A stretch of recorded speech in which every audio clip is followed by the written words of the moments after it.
Okay, kid, today you learned about 1 Kings chapter 3 verses 5 through 14. What did you learn today?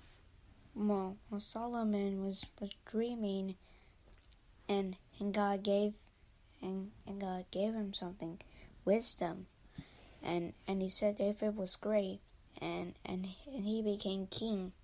And Solomon was king, right? Right. What else happened? And Solomon had the wisdom to everybody. To help everyone? Yes, to help everyone. So, you're right. Going back from what we did last episode, David had died, right? David was old last time that we were on the podcast, and by this point, David has passed away. And so, remember Yes, we said about... Yes, and he was on his barrier. Remember we were talking about Absalom and was trying to take the kingdom away from Solomon and stuff like that. So now Solomon is king and David is dead. Absalom is also dead. And so Solomon is now king. What it didn't really show you was how old Solomon was. Can you guess? Would you like to guess as to how old Solomon was when he became king? Just take a guess. Just take a guess. I think age 43. 43? That would sound like a good age, right? Yes. Guess what? What? He wasn't 43. Solomon was either 8 or 9 years old. He was just a kid? Yes. Solomon was a kid. He was your age when he became king. So Solomon was very young. He knew he was very young. He was a child, but he was now king over this huge kingdom, a kingdom that David fought for, right? And this kingdom was huge. And so when David died, he set his son up to become king of all these people and all this land. And Solomon was just a kid. He was 8 or 9 years old. He was your age. So when God came to him in a dream, he asked him, "What should I give you?" Now, God knows what to give us. God knows everything, right? And so when God came into the dream, I really think that God was just asking Solomon that just to hear Solomon's response, because Solomon's response would show really where his heart was. So Solomon could have asked for anything, right? He's a whole king, right? He could have asked for more money.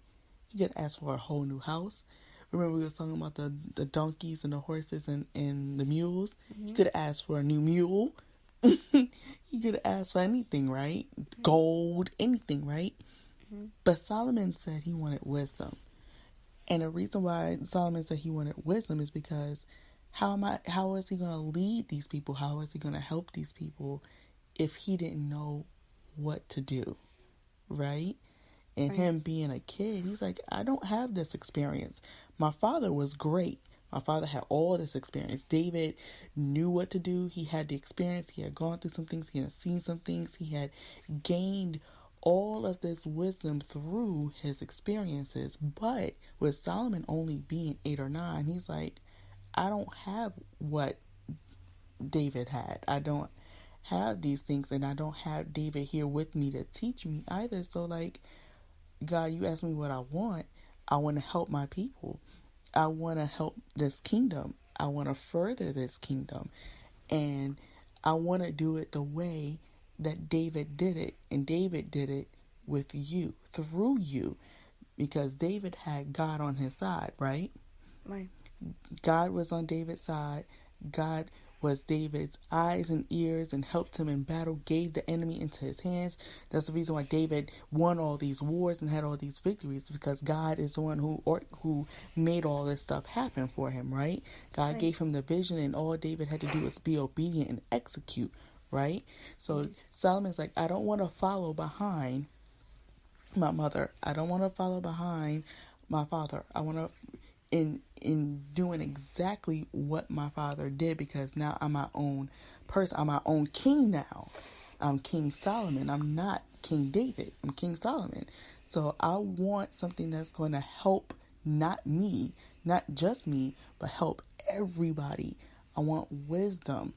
And so when God heard him say wisdom, because one thing that we say about David is that he was a man of war. He was a man of war, right? He went through all these wars and these victories. He was a man of war. Not to say he wasn't smart, but he was just a fighting man, right? He saw a problem, he went and he took the victory. He moved out the evil and brought in the good. But Solomon said, I don't want to have to fight. I want to win through my intelligence. And so when I can win up here, I don't have to win with my hands. Everything's going to come into my hands because of the sight that you give me and the intelligence you give me in my mind. When God gives you a vision in your brain, you can see past all the things that other people cannot see because they're looking with the wrong eyes. So he said, I want the eyes. To say that he wanted wisdom is saying that I want your eyes. That's what basically he was asking God. I want your sight. And so God came upon Solomon and was like, okay, you want my sight. You want wisdom. He said, and not only will I give you wisdom, but I'm going to give you everything that you didn't ask for. And see, that was the blessing, because Solomon didn't ask for, putting it in our terms, right? Because there was no cars or nothing like that back then. Just put it in our terms. He didn't ask for a new car. He didn't ask for a new house. He didn't ask for things that can either break, that can be torn apart, or things that can burn down, right? Mm-hmm. He didn't ask for none of those things. He asked for something that... Or some kind of a sports car? Yeah, he didn't ask for no sports car. He didn't ask for no NFL team. He didn't ask for no basketball team. He didn't ask for nothing that can be taken away from him in that sense, right? Mm-hmm. He asked for God's eyes. And the only way that God's eyes can be taken away from him is if he takes himself away from God. So he asked for God's eyes. And that's what he said to him. He's going to give you everything that you didn't ask for. So God not only blessed him with what he asked for, but he went above that to give him things that Solomon didn't ask or think about. But what was important is the last and final verse. And that's what I wanted you to hear. Because after God blessed him with these things, God also told him, here's your condition. Because here is the condition of it all, right? Mm-hmm. And if you will walk in my ways, keeping my statutes, which means laws and commandments, as your father David walked, then I will add to your days, which means long life.